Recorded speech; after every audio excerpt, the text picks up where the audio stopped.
I don't know.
Nice and short. That's how I like it. And those are the lyrics. Ben Seward made that for me. Thank you, Ben. He did the intro to my old podcast too, Nick America. He's awesome. He does good work. It's quick. I can link you to him if you have like a show or some shit you want to have on. So, on that note, all of this is new to me, all this video stuff, and I'm doing it by myself. So give me a fucking break. There's going to be probably sound problems, video issues. I don't know, but it's going to happen. Deal with it, because I will deal with it, and hopefully quick. And if you want to, send criticisms or suggestions, A, don't be a fucking dick, and B, send them on over. Outfit provided by Sleepover by Esther. This is honestly a super comfortable shirt. It's I mean, I will sleep in it for sure, and I'll probably just wear it. These colors. Thank you, Esther. So this is it. That, to answer your question, is a butthole. Let me move that there. So that says it's a cartoon on Mondays. Hold on. I don't know if that'll work. It won't. Again, there, I just learned something. I just learned that I can't zoom in and autofocus, but you saw my sweaty ass head. This is my hair now. Long. I'm gonna keep it this way. It's honestly, I like the short hair, and like I have that side part, kind of like this but short. And I thought that shit was easy, and it was, because you like train your hair. This is even better. I haven't combed my hair in 7.5 months. No, but I haven't in a little while. Like I'll quickly run a brush through some shit, and it's fucking, dude. I don't know why I didn't do this before. Probably because it didn't match my headshots or whatever the fuck. I'm in New York. There's a fucking tropical storm.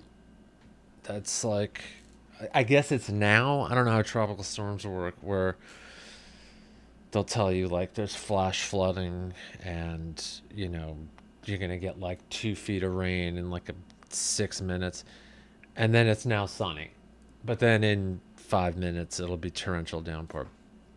Never had to deal with this in LA. And you know who loves to fucking tell me about that? Every New Yorker I fucking meet. And not only that, they'll like, oh yeah, this one's nothing. This is just not even a big deal. They're like knee deep in water. I didn't even know it was raining. No. And the snowstorm, same thing. Oh, no, it's not even cold. Yeah, but like, my phone says it's like 4.5 degrees out. Yeah, it feels like it's like 80. Anyway, I live in New York. It doesn't get cold. I'm a fucking badass is like always the, and I'm like, it's not like I lived in Southern California and never left, never experienced a fucking cold day. I spent so many winters here. But oh yeah, man. Is it snowing outside? I mean, you're currently building a snowman, so I didn't even notice that. That's how New York I am about stuff. I'll just do things. It's just a part of our way. Fucking dumb. But anyway, everything closed yesterday. My gym closed, coffee shop, all of it. And they're like, we're not taking the risk. And then you look outside and you're like, I guess it's bad. But then I don't know. So it's like, can I even walk the fucking dog? Or are we going to drown to death in fucking Brooklyn? Listen, here's a couple things about what all this is not going to be.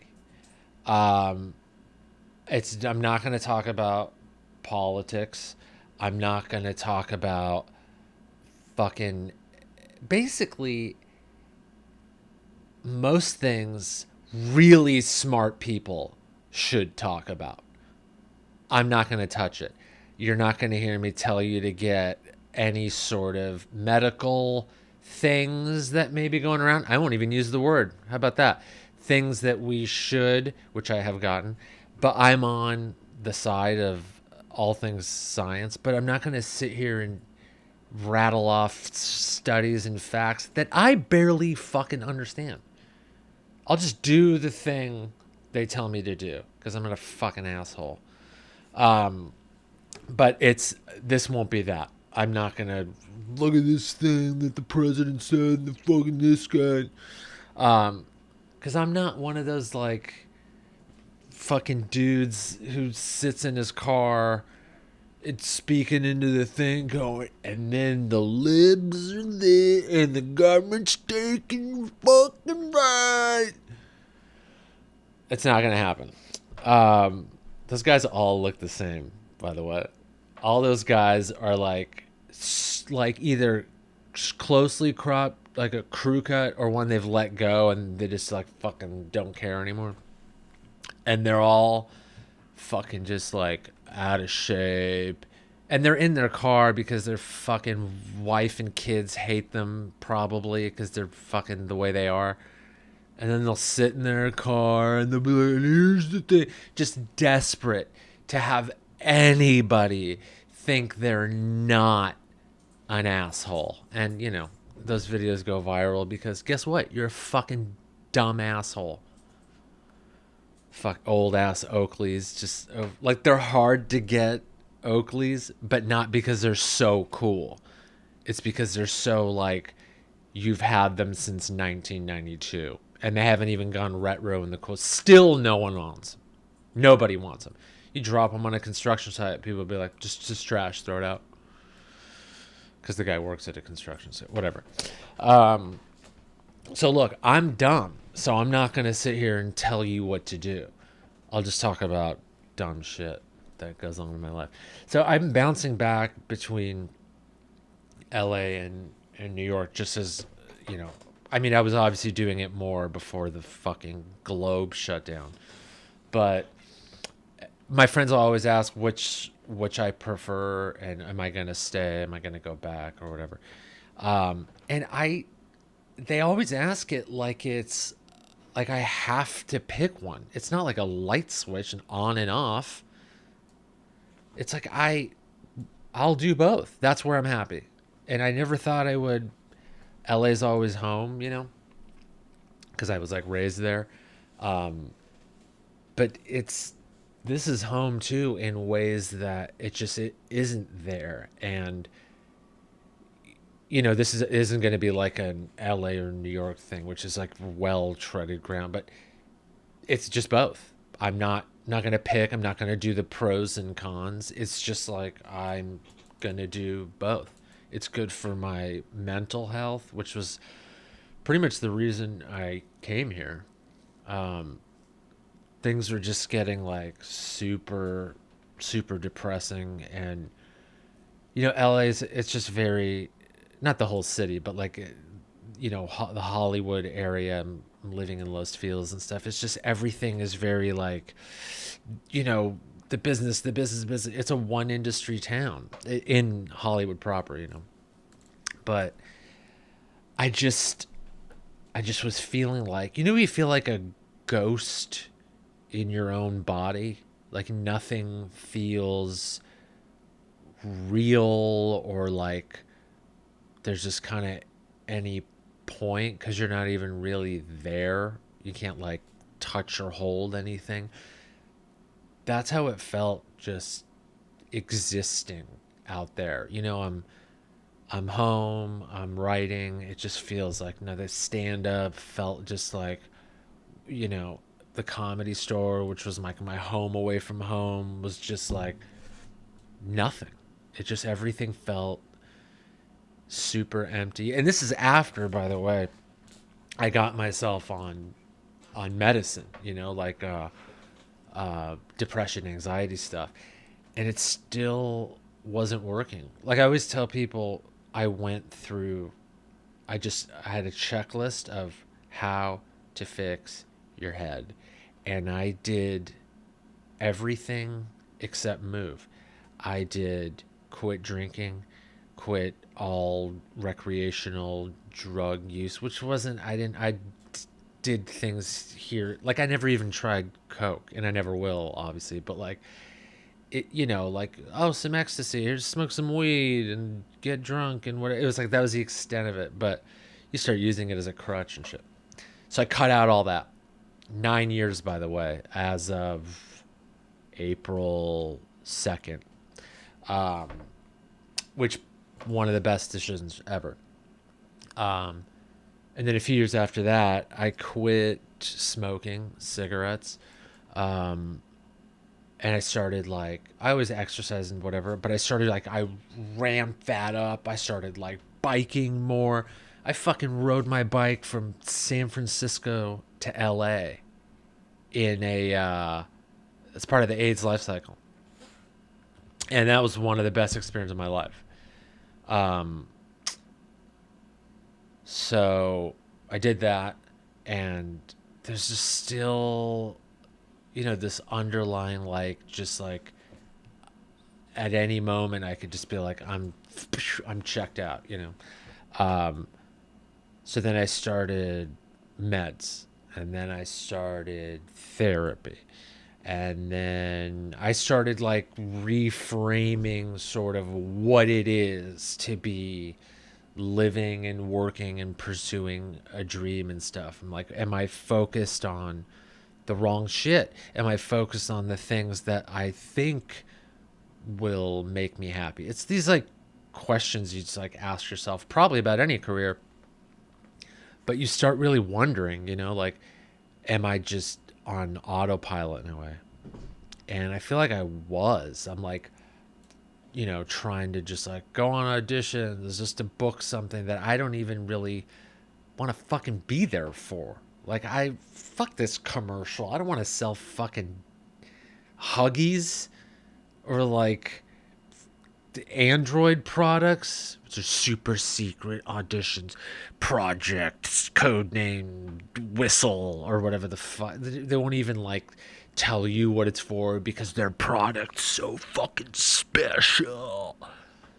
That kind of shit. And then you go in there and they're like, well, can you have you just look at the sky and be like, whoa. That's the whole audition. Ooh, what a secret for the new fucking iPad. And what do the commercial? It's always just like normal guy and then crazy thing happening up in the air in the background. They make no sense anymore. They make zero. It's like their commercials now, like those fucking Nationwide ones with the dude with the glasses and the mustache. I mean, when those come on, I want to throw a brick through my TV. I want to have a brick near my TV that I just write Nationwide only on in case someone, can I borrow this brick? No, that's for just when a Nationwide commercial comes on, I can just fucking launch it through the TV. Why don't you just turn the TV off or just change a channel? Well, that's not the point. That won't fix the way I feel. I have to get that out. And the only way to do it is brick through the TV. And then there's just like a stack of extra TVs that I just like file. Here's a new one. Just hand that up there. Oh, fucking another Nationwide commercial because it's a streaming service and they air the fucking same commercial over and over throughout the whole episode. Brick number 2. New TV. And then, that's dumb. So, yeah, I mean, the point of fucking all of that is that you're doing something just to do it. And even in like a career as like fun and weird and unique as like, working in entertainment, even some of those things just start feeling like this is like a job. I didn't get into this for this, like some people don't want to take a writing job because they're like, hey, I don't want to work in an office. And even though it's some cool creative pursuit, you're still sitting in a fucking office. Like all offices look the same. They're fucking cubicles, walls with nothing on them, employees where you're like, that guy fucking smells like shit, like that kind of stuff. And so some people don't want to do it for that. But I found myself doing more and more of that. And I reminded myself like stand up is the main thing. And I got to go back to that. At the time, I had a manager that was not really fucking interested anymore, and this is probably like 2013 or 14, right before I put out my first album. And I was talking to the manager about it, and I was like, hey, I want to do this. And they were like, why now? Like, just wait until you book something, you have more of a drum, blah blah blah, and then you can. And I was like, yeah, about that. That day looks like it's never gonna come. So, and this was like podcasting was starting to become, and I think I just started my first one and we had a decent listener base. And I remember going, this is exactly what I didn't get into this shit for. I am just going to do it because all I ever wanted starting this shit was to do it just to do it. And that's what this is. And I went for it. I recorded the album. I put it out. It did well. I made a lot of new like fans. I started working the road more. It gave me the things I thought it was missing, and not fully. And then I just started going, in that direction more. And here and there, you start like veering off, thinking like I should be doing more of this because everyone else is. But like, you can't give yourself too much of that. You can't like let yourself have too much of those thoughts and feelings, because then you start going like, is this even what I want? And that's one of the cool things about like stand up and podcasting and shit is there's no one above you. There's no one telling you got to do that. If you just go hard enough and just do your thing and put it out there, like, the people will find you, and it's just more satisfying. And to find a healthy balance is hard because, again, you got to do everything yourself. No one fucking helps you. And, even your reps and stuff, oh, we're excited.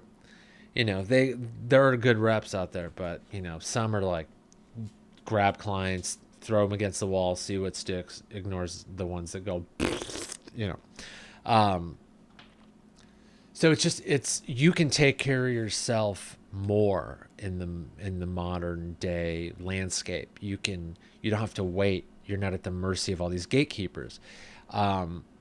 So I felt like since all of this is at my disposal, and I'm not really having like a reason to like live fully in Los Angeles. I can write and do stand up from honestly anywhere, but and I would love to fucking just move to a ranch in Montana and just fucking like fly to a gig and then go back home. Oh, that'd be the fucking dream. I have like 7 dogs, just hang out. Oh,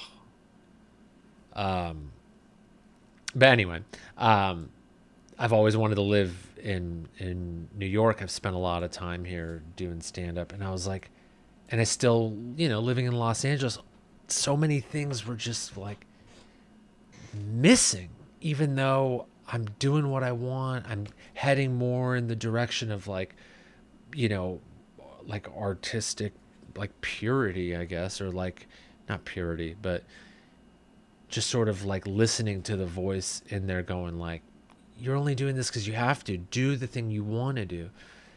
And I was like, and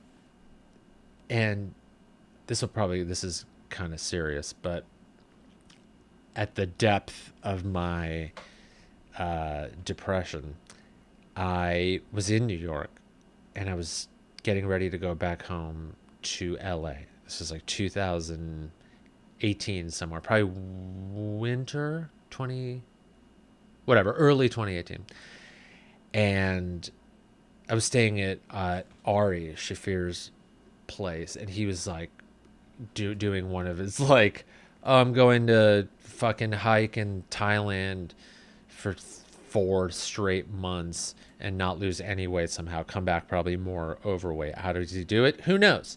Melted candle, if you remember the old joke. And so he was like, dude, and God bless him forever for doing this, but he was always like, here's a key to my place. Whenever I'm gone, you can stay there. And I basically lived at his place, and I was like, man, this would be the life. And I noticed this feeling where I always felt good right when I got to town, to New York. I always felt like it just felt right. And the amount of time I spent here, all the shows, the energy of the city, things that I know would start to kind of go away when you move or do anything. But it was more. There was something more. And then I noticed this just feeling of like dread when I had to go back to Los Angeles, where I would just feel like a fucking ghost again. And I'd get on the flight, and right as I was like pulling in, I was about to, as the plane was kind of heading over, and I would see LA, I just like all the energy and life force would just, oh my God, I don't want to do this shit. And I was thinking about that while I was sitting in his place on the couch. It was dark. The sun had gone down. I didn't turn the lights off. That's like things you do when you're like depressed. You just be like, and then all of a sudden you're like, how long have I been in the dark? Like the last time you looked at your watch, it was like 3:30, and now you're like, it's 11 p.m. You've like ignored texts and phone call. Your mom is, we haven't talked to you in 2 weeks. How are you? What if we were dead? I'm like, well, I'm about to be. So anyway, it was like one of those days where you just are like, well, it's not worth it. But it felt more real than ever. And I felt hopeless, and it was like pointless. And I sat there and I was like, and this was a weird feeling to have. This speaks to the power of the mind and depression and all that stuff. I had this feeling where I was like, it's going to be pointless to go back. And the smart move would be to come here to New York and live here and do the last thing for your mental health. The last thing on the list. You did all the other exercise, health, medicine, therapy, quit drinking, no cigarettes, cut out toxic people in your life, like all that shit. And he was still there. So I'm like, this is the last thing. Come to New York, live here. But at the same time, I told myself, I'm going to come here and do it for a year. And if I still feel it, if I feel hopeless, if I feel like a failure still, I'm going to kill myself. And I meant it. And I really was resigned to it. And I knew I was, because I didn't even think to relapse first. That's when you know that shit's real. Where you're like, life's so worthless and I'm so miserable that it wouldn't even be fun to have a last hurrah. And think about it. If you're like committed to offing yourself, now, I mean, I don't know how I would have, but I started thinking about the options, which not good, not a good sign. But I didn't even think it was like worth that. And if you're like, clock's ticking.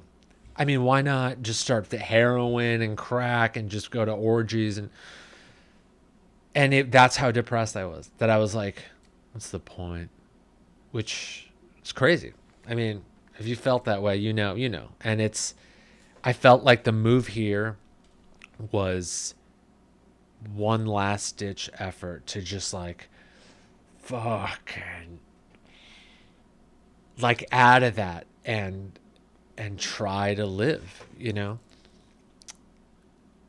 But I still gave myself like a year, and I picked a fucking day, dude. I had a date picked. I put it in my fucking calendar. And I'd committed to two things at that point. And I was like, well, okay, here we go. And when I did it, I moved and things off. I left a relationship. I sat down with my parents and told them I'm like, I'm going to move. And they've had me like right down the street essentially my whole life. So it was like, it was worth a conversation with them, because they're like, oh, you won't come over every Sunday and eat delicious Lebanese food? I miss it so much. And my dad basically told me, he was like, look, one of the reasons we're in America is, that's besides war tearing the fucking country apart and you had to flee. But that's, this is where the work's going to be. For a while, it was Saudi Arabia. While we were there, he moved there and worked and stuff and left us in Lebanon. And he was doing this crazy, like, back and forth. And then it was, we got to move to the States. And he was like, if right now the work and the happiness and the making it happen is going to be New York, then do what you got to do. And I did. I felt this like release after that. I felt like it's going to be okay if I do this, and it's going to be hard while I'm there. And I kept my world super small when I got here. I did gigs. I didn't make any new friends. I didn't go on a single date. I didn't want to fucking talk to anyone outside of the friends I already had. And I made that clear to even them. I'm like, I'm keeping it, keeping it cozy.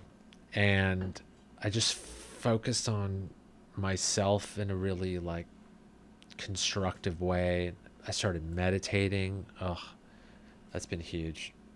And I started really like looking in, going like, remember the thing you did in 2013, like clear out all the noise and the clutter and go, what matters? Why, if I'm going to be here, meaning not just New York, being alive, if I'm going to be here, why?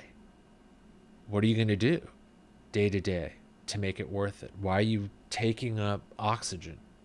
What's the point? Find one again, or refocus on one again. And I spent a lot of time asking like difficult questions like that and going, it's hard to look at something you've done your whole life, like stand up. I started when I was 18. It's hard to look at that and ask like, do I not want this anymore? Like, and really be honest with yourself. And since I just had the fucking mental like elbow room to just like ask myself and think about it, knowing it's like, it's okay to wonder, fortunately, obviously, because I'm still doing it, I realize I still need it in life, and I love it. I love it more than anything. But I thought for the time, it was time to like scale it back a little bit, which compared to LA, I was still getting way more stage time. But I was like, take some moments to like write something, do any other thing that you've said, not now because of this. And it really like opened up a broader world in terms of giving yourself time to be, to just exist, to like learn something new that you're not doing just for the sake of a podcast or a new bit or whatever. Which is why I took so much time away off of like even being on podcasts, because I just didn't want to do everything for the bit, for the story, for the episode. I've done hundreds and hundreds of podcasts, and it was just time to like do something for me. And I'm so glad I did. It didn't, and I'll tell you right now, it doesn't take away. Like everything is fucking go go go, and you got to be uploading content every like literally every 5 seconds. There's like people that probably want that. Like, I'm checking your stories. There hasn't been anything new in 2 seconds. Are you okay? Are you dead? What's wrong? Are you vacation? But you can't always listen to that because there's no way to please everybody. You got to think about yourself, and not in a selfish, arrogant way, but in like a caring way. And meditation has helped me think about that and understand what that really means. And that year, at that year of just letting things kind of happen, which my friend who lives out here calls New York a serendipity machine, where it's just like, you know, things will just kind of happen. Sometimes you put this thing out there and then you just go about your day and you'll run into someone that you're like, oh, that's great. I was just thinking about you, or a thing you did, or a conversation I wanted to have. Or you just, there's an art gallery showing, or a band playing on the street, you know, stuff like that. Or, you know, I'm not a big like fate person, but sometimes, you know, the thing that you saw or like bumped into or whatever, it was there anyway, but you put yourself in the mindset to find good things and clear all that fucking clutter out. You'll see it. And in New York, there's more opportunity for that because you're fucking everyone's just on top of each other, and I wanted that. I didn't want the isolation of Los Angeles where you're just in your apartment or in your car heading to another building, and you go there and you get back in your car and you go home and you're like, and it really just like injected all this fucking life into me. And I wanted to be out there thinking, doing, reading, meeting, you know, like random people, and still no personal anything. I didn't want that. And I remember this specifically. I told myself for my birthday in May, where I was like, you know, I never go anywhere for myself ever. It's all for like a gig. And I saw that Tool was playing in Birmingham. This is before the Fear Inoculum album came out. And I was like, I also never do anything for my birthday. I'd rather it not get brought up. I don't get myself anything. I don't, it's just always like a reminder of fucking another year if I didn't do enough, or, you know. So I was like, I'm flying myself to Birmingham. I'm going to go watch the show. And that was the night they announced the new album. It was like, oh, you know. But I had this idea there for like a piece of writing I wanted to do. And I remember going, well, you know, this can't be a bit. And I was like, that's not the point. The point is to write it because you want to. Long story short, that ended up in Esquire, and then they loved it. And they were like, do 2 more. I got to go to the album listening thing before it came out, and then all that stuff just in a way sort of connected. Rory and I started talking about Tool and stuff, and then we launched that tour, and you know, all of that is connected. It's not exactly because of it, but I wouldn't have put myself in that position to do something for me for fun that allowed, you know, a little down the line, like a little road to open for something creative. And so I reminded myself, like, these are the things that, make life worth it. Um, and I sort of just started like being a little, happier and more into getting up every day and doing stuff. And it wasn't until like halfway through that Tool tour that Rory and I did. I remember we had a few days off, and I was driving from Dallas to Chattanooga to spend a couple days before I went to Atlanta for our next show. And I remember, like, because so much happened on that tour up to Dallas. It was just like you needed some alone time just to like process how fucking awesome it was.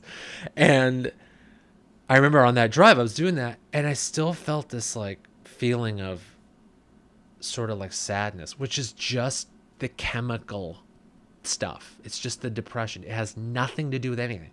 Literally, your dreams can come true, and you'll still feel like, what's the point? Which it's scary unless you decide to really work on it, to really need to want to live for something, for some things. You pick what they are. Ask yourself if the things you thought they were are still the ones. If not, maybe change. And I caught myself in that moment. In that, I rented a Dodge Challenger. Fucking thing was oh, it was fucking awesome. So I'm in the car, and I have that moment where I go, this is always going to be there, and for real this time. Not like, yeah, I'm depressed, I'm anxious, I want to, there's people that say that flippantly, or at least they make it seem that way, which I've really tried to pump the fucking brakes on, because it's knowing how serious it is. It's not just to be like, oh, I wish life was over. I'm so depressed.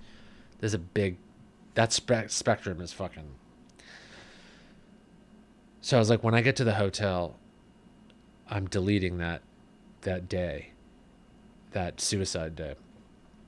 And I know I could have done it from the car, but how ironic would it have been where I'm like fucking racing down the highway in a fucking shout, time to delete this suicide, and then I die anyway. Like I die agreeing to want to live. That'd be really funny. And it would honestly be fun. Like if I were and ended up like my go, I would look down and go, that's pretty funny. And then I would probably sink to hell. But it would be funny. So I got to the hotel, and really cool, like 100-year-old hotel in Chattanooga. And it was like off season. So they were like, yeah, it's like $1 a night, whatever. So I sat in this room and thought about, 100 years, all the people that have come through here and all their problems and, dreams and children and grandchildren and pets and careers and all that stuff that's happened before and happened again. It's like, who knows who those people were and what they ended up doing and why they went there and what problems they had. And, but the point is everyone's had them, and the people you remember, the people that you make an impact on are the ones that you can only do if you like keep going. And I told myself, I'm like, I'm in the middle of a dream coming true. Like meeting your favorite band, going on tour with them, all access everything while doing stand up. Okay. And I was like, if I can still feel that way, like super depressed and miserable during this, it's like, it's here to stay. And if you want to keep going, you have to double down on wanting to live. And that was the decision I made. I was like, no matter what happens, you just gotta keep going, and in like a constructive way, not just like blindly delusionally push through, like stop and think, like, is this worth doing? Should I do something new? And why am I afraid to? And so on. And oddly enough, like that feeling that that desire to want to keep going, like coincidentally, like bumped up into the whole fucking universe shutting down. And it weirdly came at the best time because I the last thing I did before the world shut down, me and Rory and Adam from Tool and a couple of the tour manager people, just a bunch of us went out to dinner we were in Boise, early pandemic when no one knew. We, as far as everyone was concerned, like, yeah, they're doing their show tomorrow and we're doing our show the next night, and then we're off to Salt Lake City. And that was the last thing I did. That the next day they canceled their show, we canceled the rest of our tour, and everyone went home. I went to LA for a little bit, thought, what am I going to do? And then went back to Brooklyn. And that realization that I had, I carried through the entire pandemic. I never felt, I mean, I was like stressed out from like financial stuff and just like what's going to happen with, stand up. And I mean, like we all were. But I used those day to day, moments where I went like, I feel hopeless or lost, or, I'm losing my grip on all the things. And I was like, what can you do to not feel that way for now? I was like, I'm going to come out of this. Here was my goal. I'm going to come out of this better than when I went in. And that was like, that's a broad, fun picture. But I was like, what goes in that? And it was basically, brush up on your Arabic. Get better at that. You keep saying you're gonna, and I speak it, this is my first language for English, but I suck. And I was like, I don't want that anymore. Now's the time. And I always said I was going to play guitar. And you know what helps you push towards doing that? Becoming friends with one of the greatest guitarists of all time. I got a guitar. I now have two. And I signed up for the Fender Play thing, which at the time, to encourage everyone to stay home, like, we'll give you 3 free months. Don't fucking go anywhere. So I was like, deal. Every single day, hours a day, just fucking learning. And meditation. And just, a bunch of other stuff. I was just like, improve yourself, even in little ways. Those will add up. And I never once during that shutdown. I remember this was someone who a few months before had a literal suicide date picked out. During the whole shutdown, I never once considered it. I never once thought of relapsing. I never once thought of ending it. And I still don't know where it fully came from, but I think I scared myself for real. And then just going from like the bottom to the fucking, it can't get better, and then still kind of feeling both at the same time.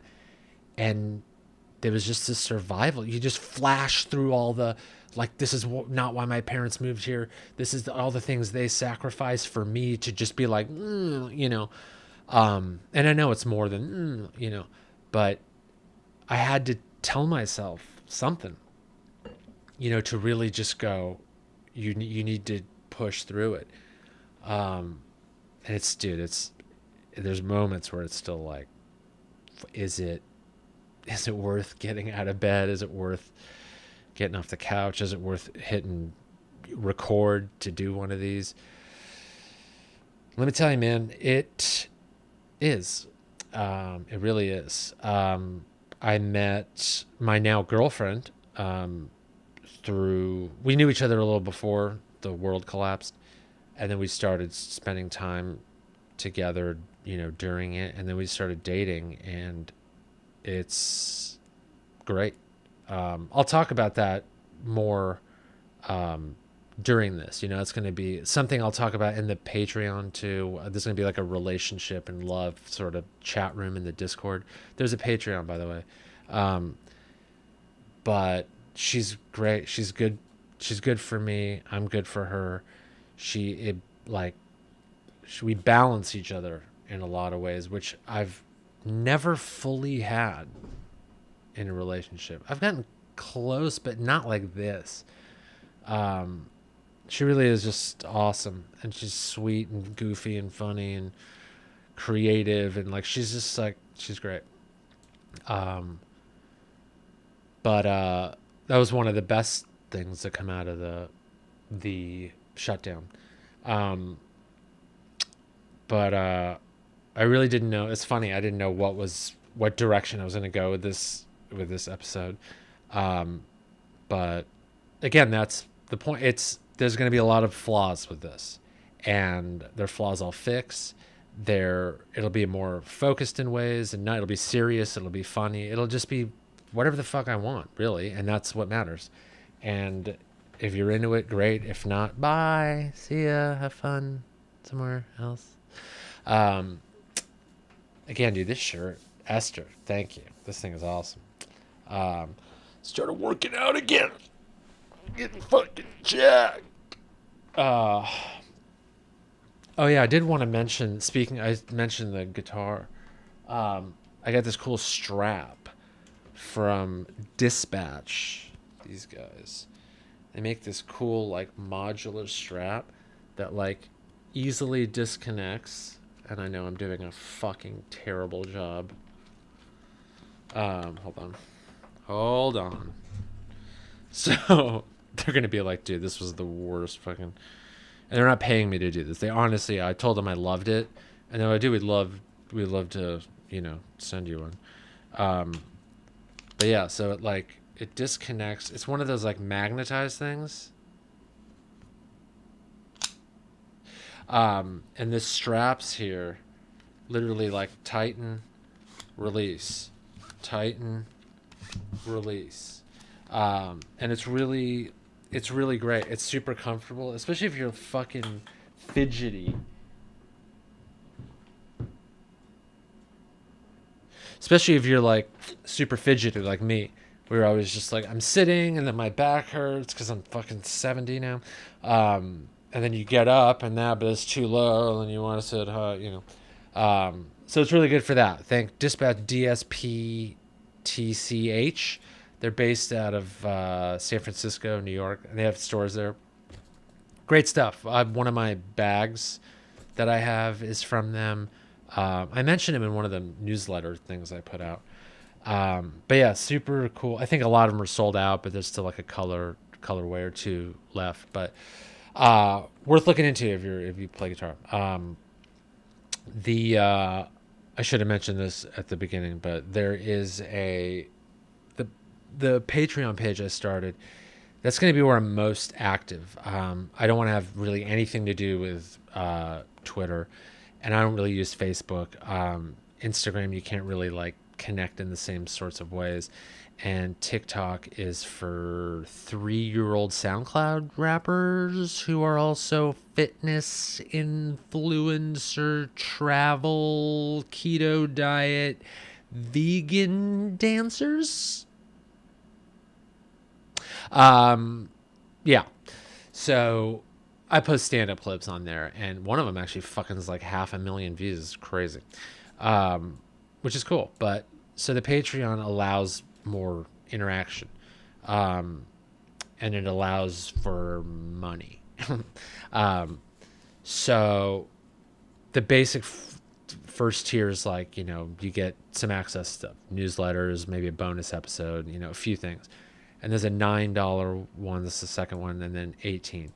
The second and third ones, you'll get access to a bunch of the chat rooms, which I'll be on a bunch.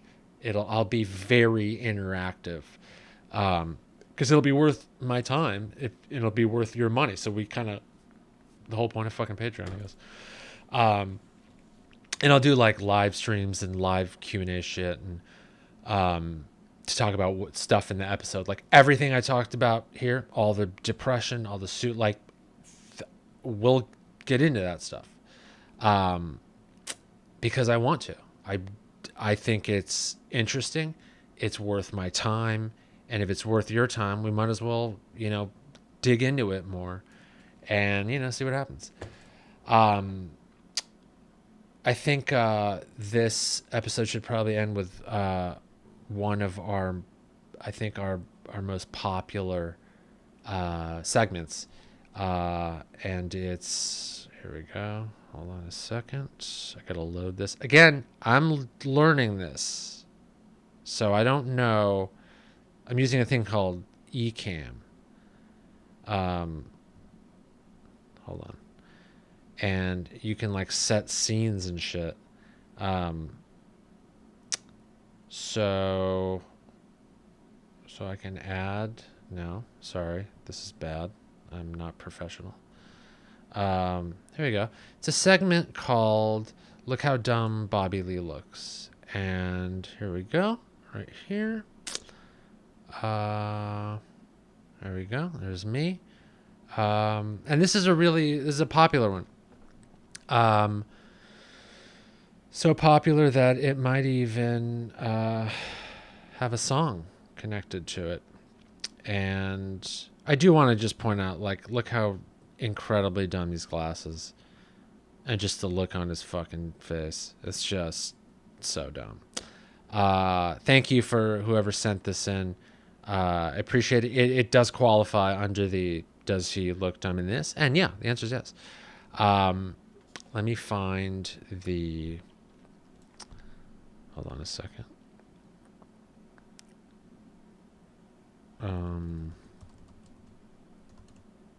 So awkward right now.